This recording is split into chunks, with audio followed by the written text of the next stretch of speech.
Magandang araw Pilipinas! Oras na naman para sa pinaka-latest na 24 oras weather forecast mula dito sa Pilipinas, Weather Ngayon.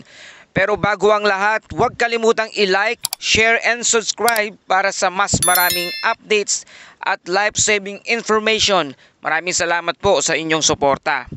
2 hanggang 3 bagyo ngayong buwan ng Agosto.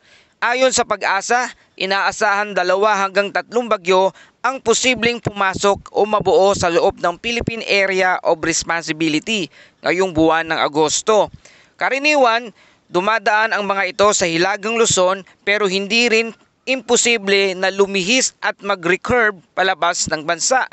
Habang nangyayari ito, aktibo pa rin ang habagat o southwest monsoon na patuloy na nagdadala ng matitinding ulan sa mga kanlurang bahagi ng bansa. Kaya mga kababayan, handa lang palagi at alerto sa posibleng baha at landslide.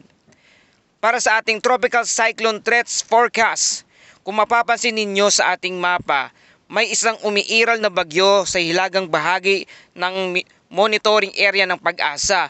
Wala pa itong direktang epekto sa Pilipinas at inaasahang tutungo ng southern Japan.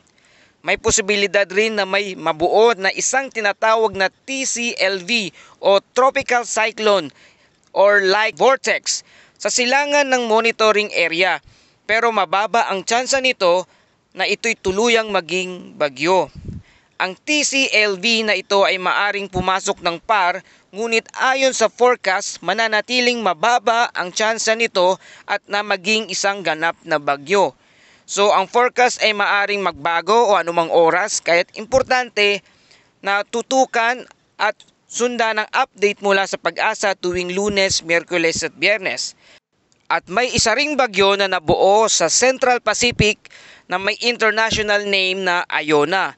Inaasahang tatawid ito sa international dateline papunta sa Western Pacific Basin. Pero good news po, hindi ito inaasahang papasok ng PAR, wala rin itong direktang epekto sa Pilipinas. Samantala sa ibang balita sa ating Lindol Alert, kahapon ng hapon, August 1, 2025, araw ng Biyernes, isang volcano-tectonic earthquake ang naitala sa may Balayan Bay, Calaca, Batangas na may lakas na magnitude 2.7. Bagamat mahina ito at walang napaulat na pinsala, paalala pa rin sa mga nakatira malapit sa mga bulkan, laging alerto sa anumang pagbabago sa paligid. At sa ating weather updates, patuloy pa rin nakakaapekto ang habagat o southwest monsoon sa Hilagang Luzon ngayong araw ng Sabado, August 2, 2025. Samantala, may isang tropical depression na nasa labas pa ng PAR na nasa layong 1,635 kilometers east-northeast ng extreme northern Luzon na may maximum wind na 55 kilometers per hour at may bugso hanggang 70 kilometers per hour. Ang direksyon nito ay pa-northeastward sa bilis na 25 kilometers per hour. Bagamat wala pa sa loob ng PAR, posibleng makaambag ito sa paghila ng habagat na maaring mapalakas ng pag-ulan sa mga susunod na araw. At para sa ating weather forecast per region, sa Batanes, maulap ang kalangitan, may kalat-kalat na pag-ulan at thunderstorm dulot ng habagat. May banta ng flash flood at landslide lalo na kapag tuloy-tuloy ang pag-ulan. At sa Ilocos naman, Ilocos Region, Cordillera at natitirang bahagi ng Cagayan Valley, bahagyang maulap hanggang maulap. May tsansa ng mga localized thunderstorm at mag-ingat pa rin sa biglaang pagbaha at pagguho ng lupa. At sa Metro Manila at sa nalalabing bahagi ng bansa, partly cloudy to cloudy skies, posibleng thunderstorm sa hapon o gabi. Reminders po, magdala po ng payong at umiwas sa mabababang lugar kapag malakas ang ulan.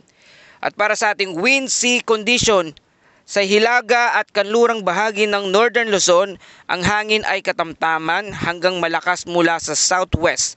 Ang alon ay katamtaman hanggang maalon na posibleng umabot sa 1.5 to 2.8 meters.